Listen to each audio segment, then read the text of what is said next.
یا حسین.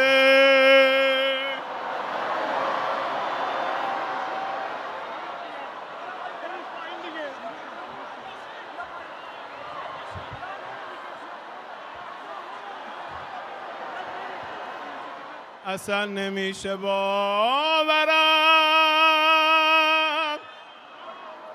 که دیگه نیستی بینمون،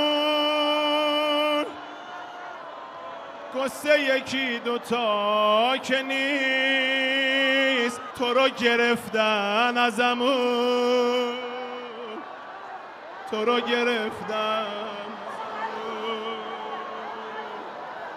تو رو گرفتن ازمون. سخت تحمل غمت وقت خداحافظیه، ما نمیدونیم به خدا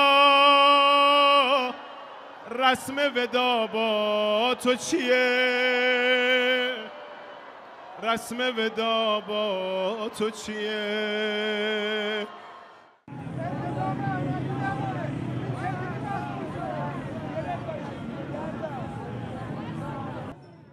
مرگ بر آمریکا، مرگ بر اسرائیل، مرگ بر آمریکا، مرگ بر آمریکا، مرگ بر آمریکا. الله اکبر.